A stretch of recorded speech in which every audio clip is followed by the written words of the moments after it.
La crispación política en España no viene de ahora. La crispación política viene de la crisis de 2008, cuando de pronto empeoraron terriblemente las condiciones de vida de la gente. ¿Y los políticos qué hacían? Pues nada, sino estar metidos, especialmente el Partido Popular, en casos de corrupción, de tanto querer a España. La crispada decisión del PP y del PSOE de cambiar la Constitución con nocturnidad y alevosía. La de permitir que tuvieran que irse de España cientos de miles de jóvenes sin empleo en su país pese a haber estudiado. La de permitir que se robaran las viviendas de cientos de miles de personas que habían puesto ahí todos sus ahorros de toda la vida y las desahuciaban. La de rescatar a los bancos y no a las personas. La de cortarles la luz, el agua, el gas, el teléfono a gentes que no podían pagarlo porque se habían quedado en el paro, no porque no quisieran cumplir con sus obligaciones. Y mientras tanto, el rey Juan Carlos de cacería a $25.000 el día. La crispación que pusieron en marcha los políticos estalló, obviamente, luego del lado de la gente el 15M. El pueblo de Madrid se echó a la calle a criticar al PSOE y al PP, a los que veían iguales, a criticar la corrupción rampante que tenía decenas de casos en los juzgados, a decir que estaba hasta las narices del rey Juan Carlos y sus comportamientos nada edificantes, y también a quejarse de que la política parecía incapaz de cambiar nada las cosas. Entonces, ¿qué hacían ahí? Y fue entonces cuando nació Podemos y asumió ese discurso del 15M. Los medios de la derecha andan empeñados en decir que la crispación política que hay en España es culpa de Podemos y que Vox lo único que hace es darle la réplica desde la derecha. Es una manera de decir, voten a los partidos de siempre, es decir, voten al bipartidismo o a lo que más se le parezca. Esto, como viene siendo común, es toda una mentira.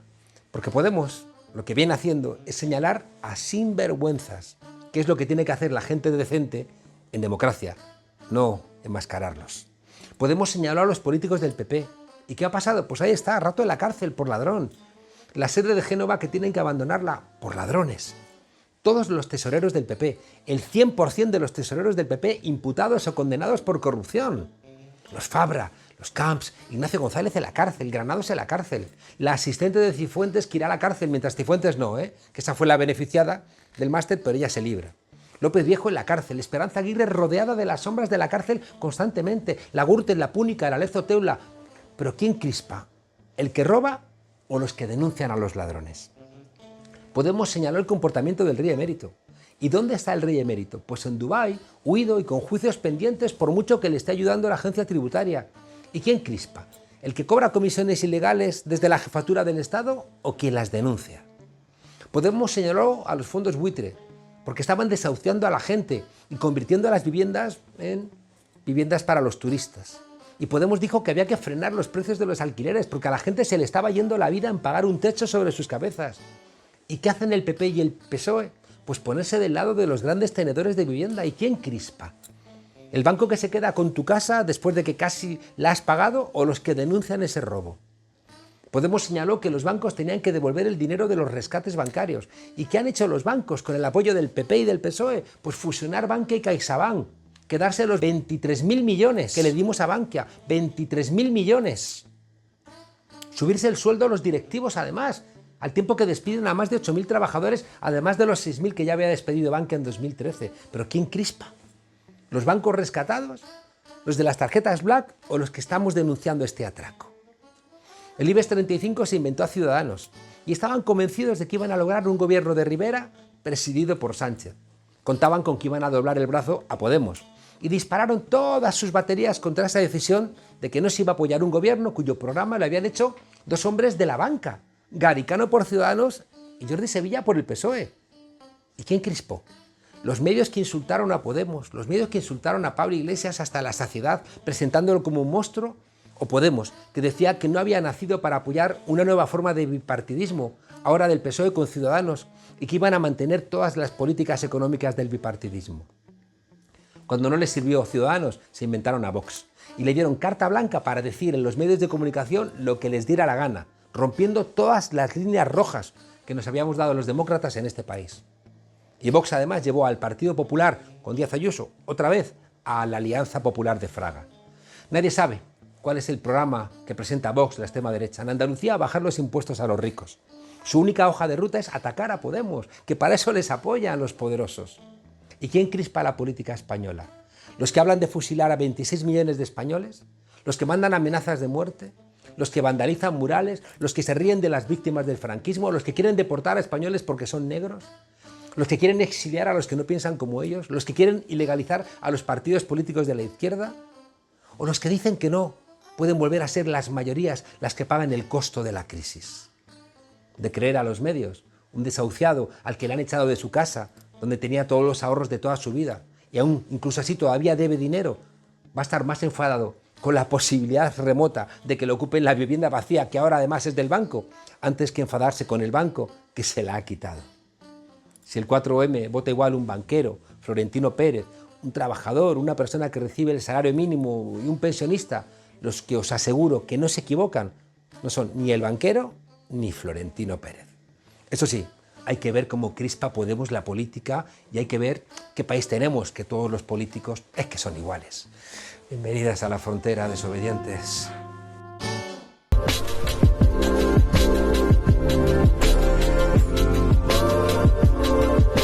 Spain is different, decía Fraga, y hay dos elementos que claramente España era diferente. Por un lado, éramos el único país de Europa donde podía ser demócrata sin ser antifascista. Y en segundo lugar, parecía que no había una extrema derecha parlamentaria, pero sí la había, es que estaba escondida en el Partido Popular. El auge de la extrema derecha en el conjunto de Europa y la emergencia con mucha fuerza en España después del fracaso de Ciudadanos ha levantado muchas alarmas, muchas alertas, no de todo el mundo, pero lo que sí que parece cierto es que los demócratas tienen derecho a empezar a estar seriamente preocupados. Y para intentar entender qué le pasa a nuestra extrema derecha, nada mejor que acudir a un experto en el asunto, Jaime Pastor, profesor titular de la Universidad Nacional de Educación a Distancia en Ciencia Política. Jaime, muchas gracias por acompañarnos aquí en la frontera. Jaime, ¿esta derecha extrema española es la extrema derecha de siempre o tiene rasgos diferentes? Bueno, la verdad es que a mí me recuerda mucho a Fuerza Nueva, ¿no?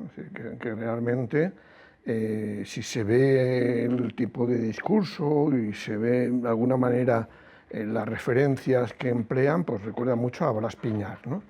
Pero es obvio que, bueno, junto a ese gen de extrema derecha procedente del franquismo, está también, claro, la actualización del discurso en función, claro, de los nuevos enemigos que considera esa extrema derecha. Obviamente, bueno, el separatismo, el independentismo es muy viejo, ¿no? El comunismo también, pero claro, ahora el comunismo lo resignifican en Unidas Podemos, sobre todo, ¿no?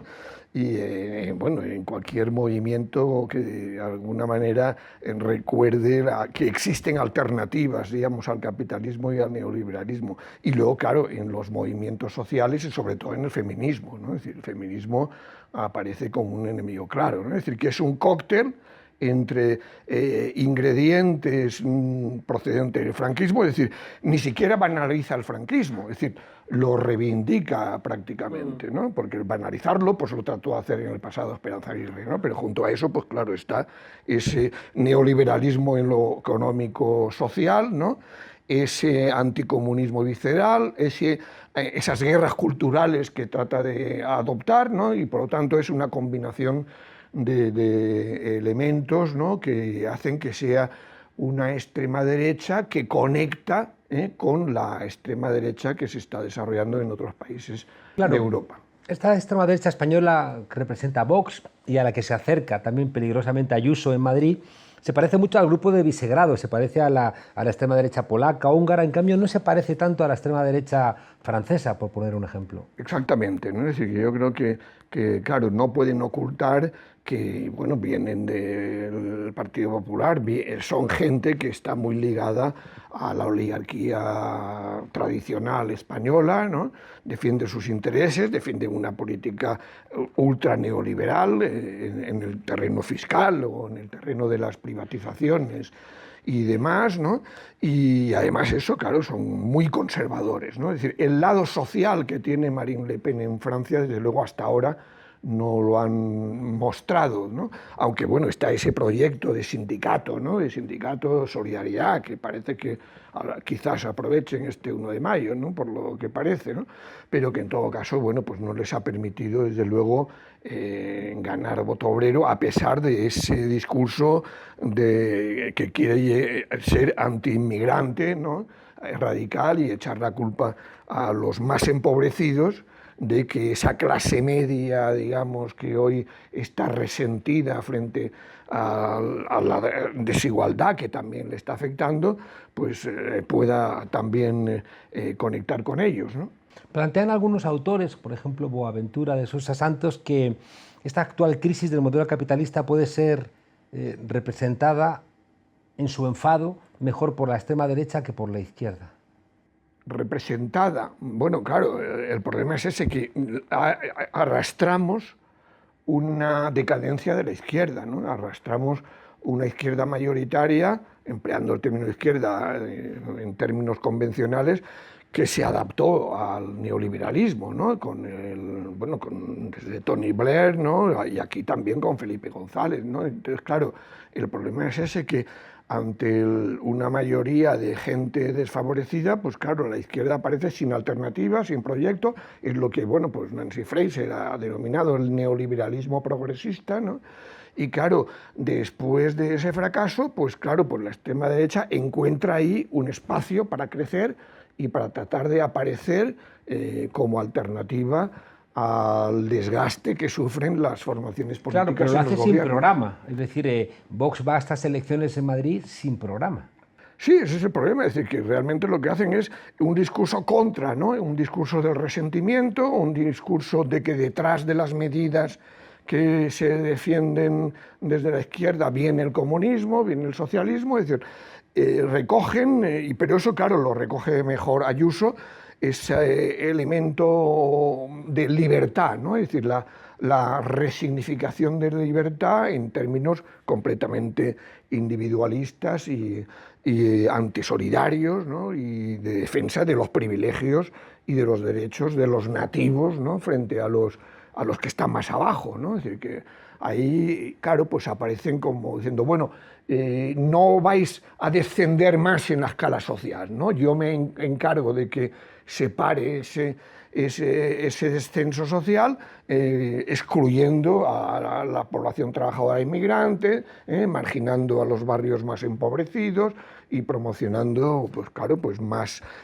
privatizaciones y más liberalización del mercado, ¿no? Pensando en gente como Berlusconi, con quien muchas veces veo una enorme similitud, ¿no? Veo que ofrecen a sectores frustrados, a sectores muy golpeados, les ofrecen, por un lado, identidad, tú eres de aquí. Para eso tienen que odiar a los inmigrantes. Al mismo tiempo, les ofrecen un odio, ¿no? Es decir, podéis odiar a esta gente, ¿no? Y en ese odio, de alguna manera, encuentran satisfacción porque hay alguien por debajo de ellos. Luego hay un tercer elemento que también creo que es relevante, que es una suerte que tú lo planteas expresado como individualismo, que es, tenéis derecho a hacer lo que os dé la gana, es decir, tenéis derecho a barra libre, sois como James Bond con licencia para lo que os dé la gana. Sí, ahí está. Es decir, Wendy Brown empleaba un término aplicado a Estados Unidos que es libertad autoritaria, ¿no? Es decir, el discurso era libertad para eso, para los autóctonos, para los verdaderos americanos, ¿no? Que él ya excluye a la población afroamericana, a los hispanos y demás, ¿no?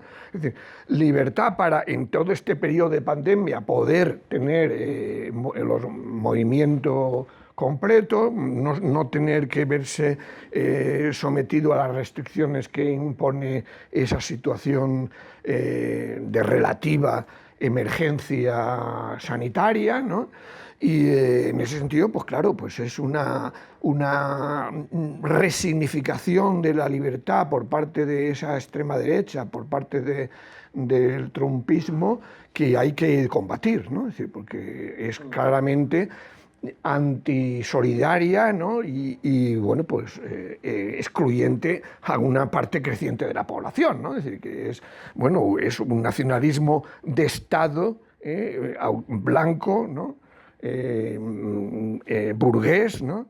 Y excluyente de cualquier tipo de minorías y de disidencias respecto al modelo, porque ellos no cuestionan el modelo neoliberal, ¿no? Es decir, que de alguna manera han crecido a la sombra de la onda larga neoliberal desde los años 70, ¿no? Es decir, que han saltado cuando a partir de 2008 pues se ha visto esa agravación de las desigualdades y la incapacidad de la izquierda de encontrar una salida antineoliberal, ¿no? Entonces, bueno, es eso, una versión autoritaria del neoliberalismo con rasgos que recuerdan obviamente el viejo fascismo, como también dice Enzo Traverso, pero obviamente en un contexto histórico diferente. Claro, ¿no? te quería preguntar, ¿es fascista Vox?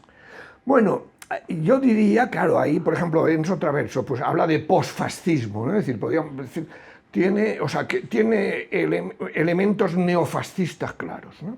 Es Por decir, ejemplo. por ejemplo, pues esa apelación a la exclusión violenta y a la destrucción, de alguna manera, de las organizaciones de izquierda o feministas en general, ¿no? Es decir, porque uno de los rasgos del fascismo era la destrucción de las organizaciones obreras, ¿no? En este caso, la destrucción de todo tipo de organizaciones obreras, feministas, ¿no?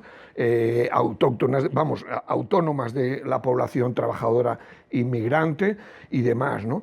Y luego, claro, pues no es que reivindiquen una dictadura, digamos, de tipo totalitario, pero sí más por la relación de fuerzas y por el contexto histórico actual que porque no se consideren herederos de ese legado, ¿no?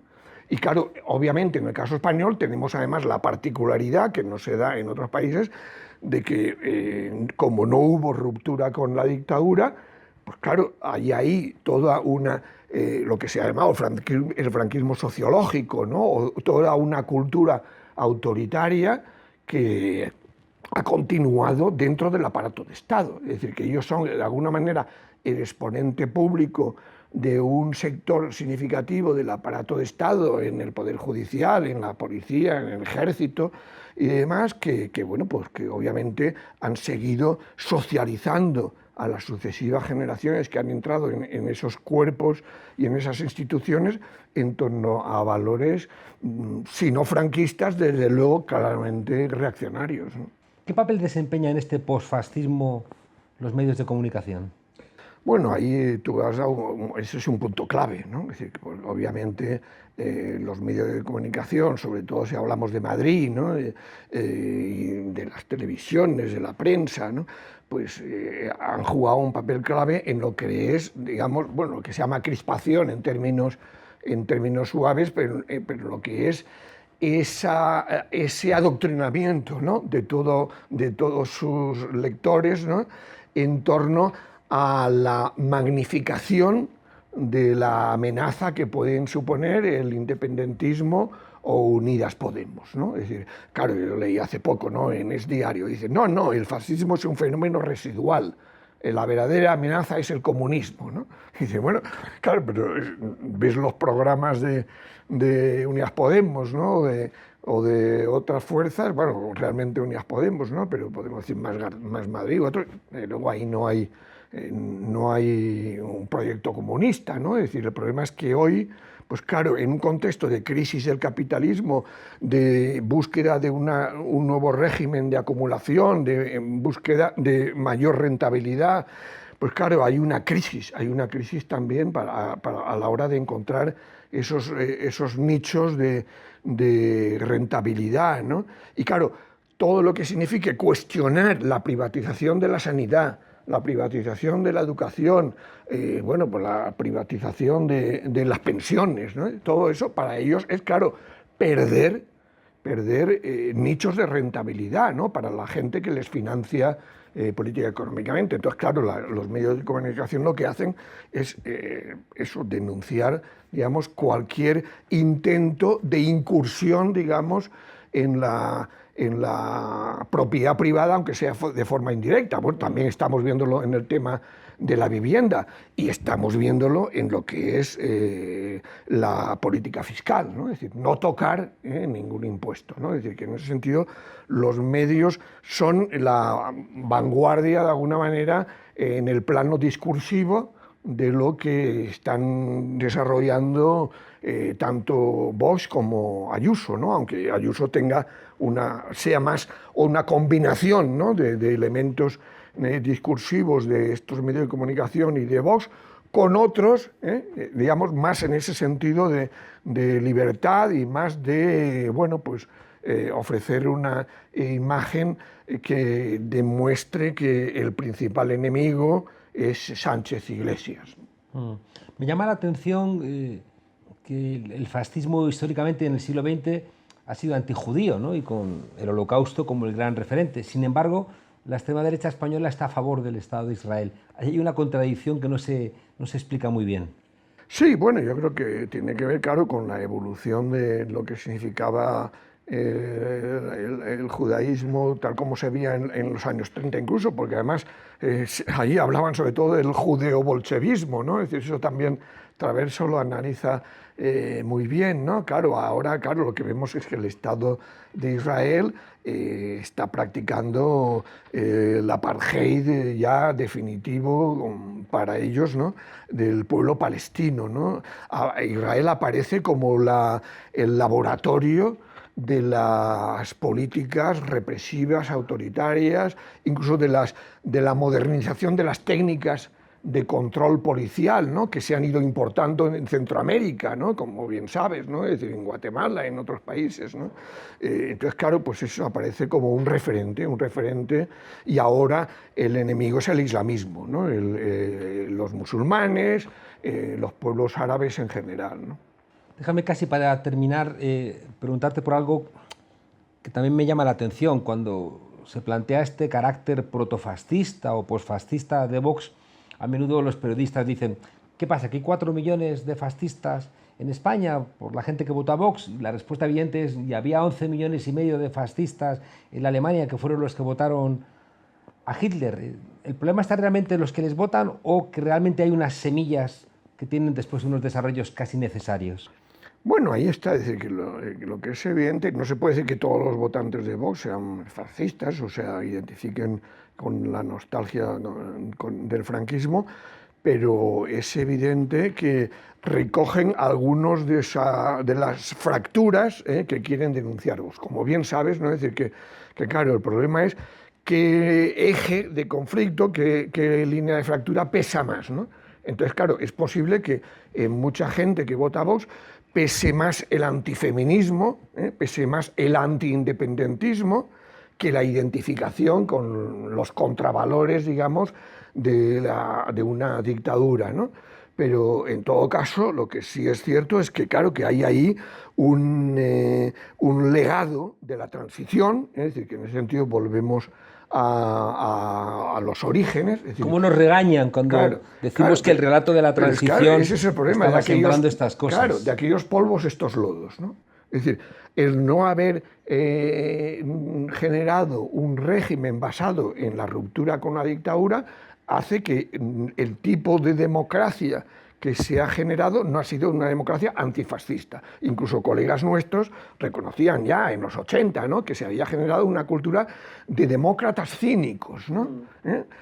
O de cinismo democrático, ¿no? Entonces, claro, ese cinismo democrático ha pasado a raíz ya de hace tiempo, pero sobre todo de 2008, pues claro, ha llevado a ese resentimiento, a esa búsqueda de enemigos entre los más vulnerables o entre el independentismo, y en ese sentido, pues claro, pues se puede decir que hay ahí por supuesto, una corriente de fondo, ¿no?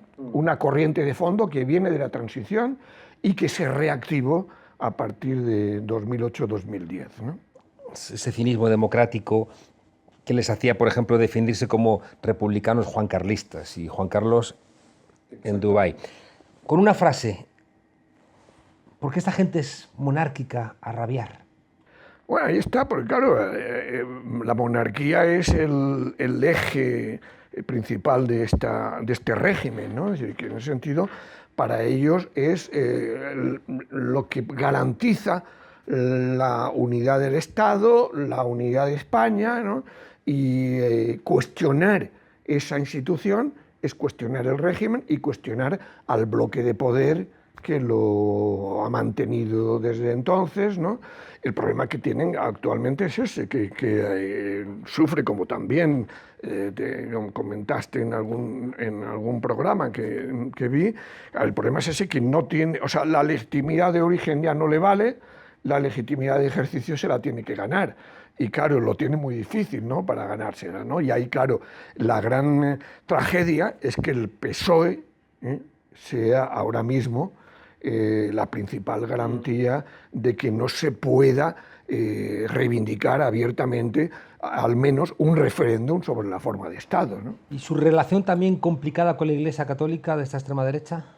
Bueno, ahí está, claro, es que en los últimos estudios también que he visto de CIS y demás, lo decía Tezanos, es que el eje religioso está resurgiendo también, ¿no? Es decir, que estas fuerzas de extrema derecha y la propia eso, bueno, hemos visto, ya quiero tener libertad para ir a misa, ¿no? Es decir, que lo que quieren es conectar también con ese sector más conservador, probablemente más presente en el ámbito rural que en el ámbito urbano, ¿no?, pero que también vota, ¿no? Es decir, que entonces, bueno, pues ahí es eso, es decir, bueno, pues de nuevo conecta también con el peso del evangelismo en América Latina, es decir, con ese ingrediente. Que por eso les cae tan mal el Papa Francisco. Claro, en ese ingrediente, claro, comunitarista conservador, ¿no?, que puede permitirles conectar con sectores incluso pues, que están vinculados, incluso entre la población migrante, ¿no?, que están vinculados también a movimientos evangélicos, ¿no? Jaime Pastor, profesor de Ciencia Política de la Universidad Nacional de Educación a Distancia y un experto en extrema derecha. Antes de que te marches, ¿despertó el independentismo la bestia del fascismo? Bueno, es que el fascismo ya existía. Es decir, el problema Por es eso digo despertó, claro, no que creo, despertó. Bueno, exactamente, es decir, estaba ahí, ¿no? El problema es que al independentismo se le quiso forzar a rendirse cuando el Tribunal Constitucional se cargó el estatut. Entonces, claro, ¿qué iban a hacer los independentistas? Rendirse ante esa sentencia del Tribunal Constitucional. El problema es que entonces constataron que ni siquiera España aceptaba un proceso federalizante del Estado de las Autonomías. Entonces, claro, pasaron de la apuesta federal a la apuesta independentista antes que rendirse. Entonces, bien, luego la extrema derecha, el fascismo, aprovecha eso para tener un enemigo. Pero desde luego estaba ahí una por ellos, ¿no? Claro. Que dice, primero fueron a los independientes, a por los independentistas, como yo no era independentista no dije nada, luego van a por los de Podemos, como yo no soy de Podemos, etcétera, etcétera, etcétera. Jaime, gracias por tu testimonio y ojalá el 4M haya un punto de inflexión en esa cuota parte que nos corresponde en Europa de extrema derecha. Esperemos. Gracias.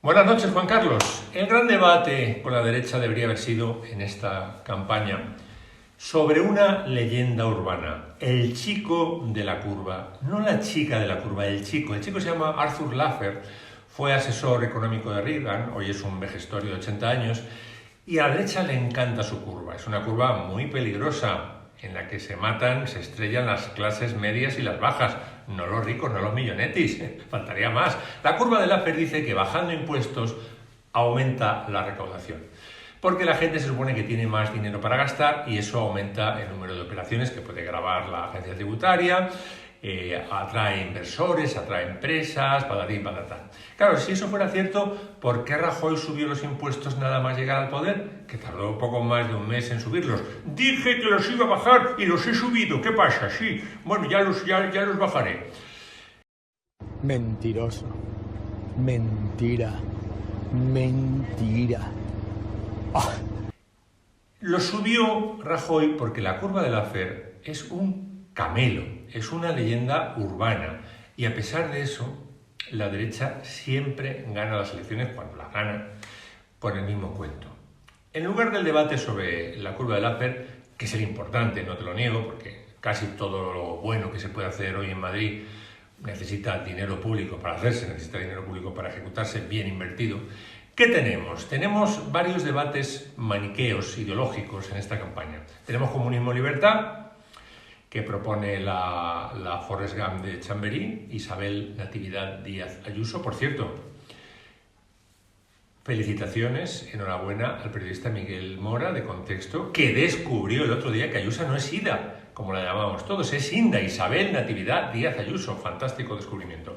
Otro debate maniqueo es fascismo o democracia, que es el que propone Pablo Iglesias.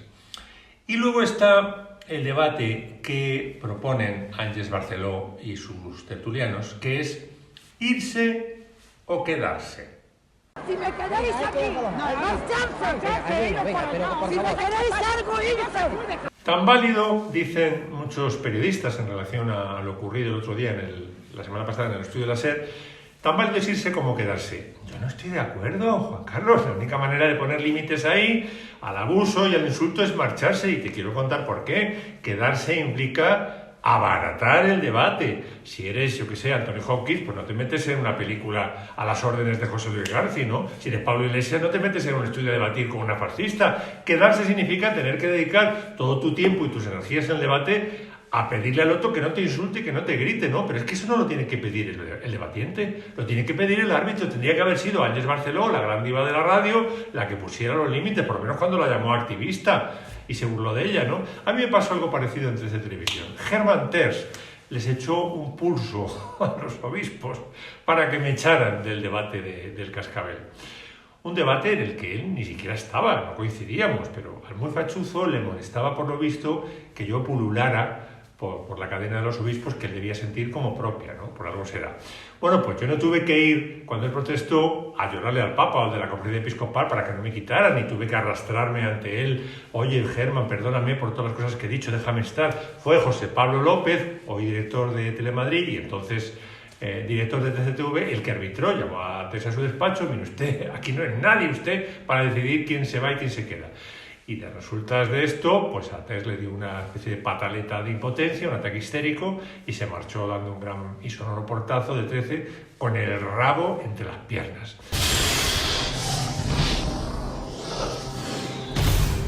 Quedarse o marcharse, querido Juan Carlos, es una variante muy interesante de acudir o no acudir a un debate. He oído alguna vez a periodistas de prestigio, por ejemplo Jesús Maraña de Infolibre, plantearse el dilema moral, dilema deontológico, de si hay que acudir, por ejemplo, a Sexta Noche a debatir con la Caverna o no hay que acudir. Su tesis es que sí, ¿no? Que hay que estar, pues, para rebatir las mentiras de los intoxicadores. Yo tengo mis dudas, fíjate, porque estar en ese debate significa reconocer públicamente que perteneces al mismo gremio que Inda o que Maruenda, los dos condenados por difamación varias veces, ¿no? Lo dijo así de bien el mejor director que ha tenido el intermedio, Miguel Sánchez Romero, Michael.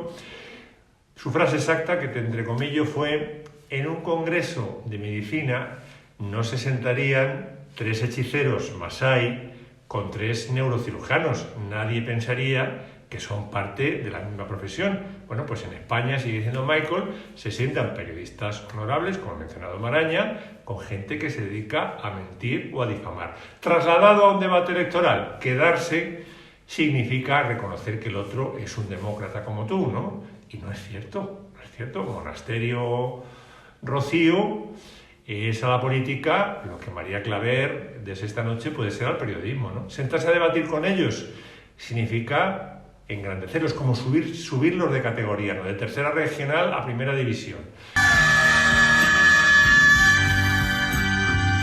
A ver, yo entiendo que las cadenas privadas de radio y televisión tienen que hacer caja, pero como decía Javier Pradera, del que hoy es el cumpleaños, por cierto, 87 habría cumplido, allá donde estés, padre, muchas felicidades. Como decía Javier Pradera, un medio de comunicación es una actividad económica muy especial, ¿no? No es una fábrica de chocolate ni de chorizos. Un medio de comunicación ofrece al público un producto que está a medio camino entre la mercancía pura y dura y el bien cultural. Si los medios no ganan dinero, evidentemente no son independientes, nunca podrán serlo. Pero si se dedican solo y exclusivamente a ganar dinero, no son fiables. ¿Qué pasa? Que la camorra que arma la derechuza en los debates convierte estos, en los debates políticos, en tómbola o en sálvame, ¿no? El share se dispara, con el share se dispara la publi. Eso puede ser muy apetecible para una empresa, pero hay que cuidar también la parte del bien cultural, no solo de la mercancía, ¿no? Y un debate a lo tómbola puede ser muy divertido de ver, puede ser, no lo niego, un gran espectáculo, pero en ningún caso es periodismo. Buenas noches, Juan Carlos.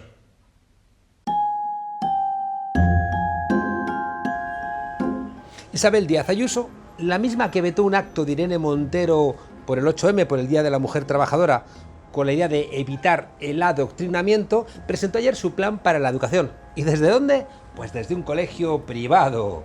La derecha es igual en todas partes. Luego algunos dirán, no, tenéis que hablar, porque lo que pasa es que ellos tienen diferentes miradas de lo que es la justicia. ¡Qué escándalo, qué escándalo! 2 meses han bastado para que, después de defender que no permitiría bajo su cadáver ningún evento político en horario escolar, pues se desdice. ¿Y cómo? Pues por la calle del medio. Y donde dije veto, pues hoy digo voto, igual que otros donde dijeron digo, ahora dicen Diego. En fin, que según la candidata del Partido Popular, la diferencia entre su visita y la que pretendía la ministra Irene Montero es que ella no habló de política. Ajá. Así que presentar tu plan de educación en plena campaña electoral, eso no es hacer política. Y entonces, para Ayuso, ¿qué es hacer política? Como ha dicho en Onda Cero, que no te frene el Parlamento. ¿Qué ideas tiene esta señora? La pizza. El plan de educación de Ayuso es a la educación lo que su menú, basado en pizzas, es a la guía Michelin. Vamos, una cosa de gourmets.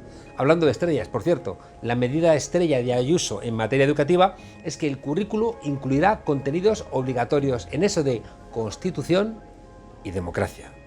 ¡Qué horror para colegios como el Pilar o Nuestra Señora del Recuerdo! Tener que explicar a sus alumnos que, según el artículo 47 de nuestra Constitución, la vivienda es un derecho con el que no podrán especular cuando sean mayores. Pero no hay problema, porque en Madrid lo dejas con tu pareja y no te vas a encontrar nunca con ella. ¡Qué suerte! A mi libertad, ¿no? A vivir siempre al límite. In limits. Pero que no cunda el pánico en Núñez de Balboa. El plan de educación de Ayuso no se olvida de sus votantes y prevé una subida de la ratio de alumnos por clase y supresión de aulas. Y el que quiera educación, que se la pague. Los centros de primaria volverán a contar con 25 alumnos por clase, en lugar de los 20 actuales. 5 más de trabajo. Los de secundaria, 30 en lugar de 23. 7 más a atender. Y los de bachillerato, pues 35 en vez de 23. ¡Toma ya! Y tranquilos, que en la universidad, en el mejor de los casos, tenemos hasta 60 alumnos por clase. Optimización de las aulas, que lo llamaría algún anarcocapitalista. ¡Al fondo hay sitio! ¿Recortar y privatizar? ¿O era privatizar y luego recortar? Da igual. Tanto jode tanto Isabel como Fernando. Según los sindicatos, esta reducción llevará aparejada el despido de miles de profesores. Miles de profesores a la calle. Libertad, sí, libertad para acabar con la educación pública en Madrid. Y aquello que dijo a principio de curso de que quería clases con menos alumnos de forma permanente, pues como lo del veto a Irene Montero hace un par de meses, donde dije menos alumnos, ahora digo menos educación pública. ¿Y qué más da si tu vecino pijo te votará fijo? Nerón ofrecía circo, Ayuso una cervecita. Y cuando te tomes la cervecita, que a todos nos gusta, vendrá lo que no te dice Ayuso, y que es mucho menos agradable, que la merienda de los leones del circo eres tú. Pues en Madrid, nada, en Madrid pues te tendrás que esconder. Pero cuidado, que estos de Ayuso y Vox te van a encontrar. Te escondas en el metro o donde te escondas. ¿Sabéis por qué? Porque tú eres su comida. Hasta mañana, desobedientes.